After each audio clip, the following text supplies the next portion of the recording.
হাদিসে আসছে রমাদানে 3 ব্যক্তির দোয়া ফেরত দেওয়া হয় না। সালাতুন লা তুরাদ্দু দাওয়াতুহুম। এর মধ্যে এক ব্যক্তি হলো আস-সাইম হাত্তা ইফতির, রোজাদার ব্যক্তি ইফতার করার আগ পর্যন্ত সারাদিন ভর তার দোয়া কবুল হয়। আপনি চলছেন ফিরছেন উঠছেন বসছেন, হাত তোলাও জরুরি না, মনে মনে দোয়া করছেন, দোয়া কবুল হবে। আপনি বাংলায় দোয়া করছেন, মুখে উচ্চারণও করছেন না, মনে মনে আল্লাহর সাথে কথা বলছেন, চাওয়া পেশ করছেন, দোয়া কবুল হবে। এমনকি অজু নাই তাও দোয়া কবুল হবে। অজু দোয়ার জন্য শর্ত না, যদি অজু অবস্থা করতে পারলে ভালো। এই জন্য রোজাদার রোজা অবস্থায় ইফতারের আগ পর্যন্ত দোয়া করবেন। আর একটা গুরুত্বপূর্ণ সময় হলো ভোর রাত, যেটা সারা বছরের জন্য গুরুত্বপূর্ণ, কিন্তু রমাদানে এটা সুযোগটা বেশি হয়, সারি খেতে আমরা উঠি। অতএব এই টাইমে বিশেষভাবে আল্লাহর কাছে কি করা উচিত? দোয়া করা উচিত। রমাদানে বেশিরভাগ মানুষের দোয়া হয় না ভাই। দোয়া না করলে কিসের রমাদান? দোয়াটাই তো ইবাদতের মূল।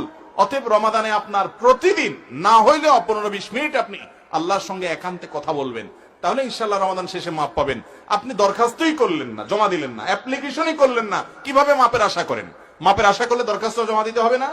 তো দোয়াই করলেন না আপনি, কিভাবে মাপ আশা হবে?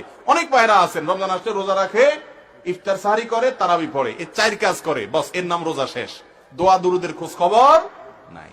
আবার দোয়া আছে ওই যে রেডিমেড দোয়া, হুজুর একটু উঠান, একটু কান্দায় দেন আমাদেরকে, হুজুরের তালে তালে কান্দেন। রেডিমেড দোয়া আছে বাবা, রেডিমেড দোয়া না, নিজের দোয়া নিজে আল্লাহর কাছে পেশ করেন। হুজুরের সাথে কি দোয়া করবেন? হুজুর হয়তো পেটে ব্যথা হয়েছে, বলবে আল্লাহ আমার পেট ভালো করে দেয়। আপনার পেটে কোনো সমস্যা নেই, আপনি বলেন আমিন। আপনার তো পেটে কিছু, আপনার তো মাথা ব্যথা, তাহলে হুজুর আপনার দোয়া করলে হবে সব সময়?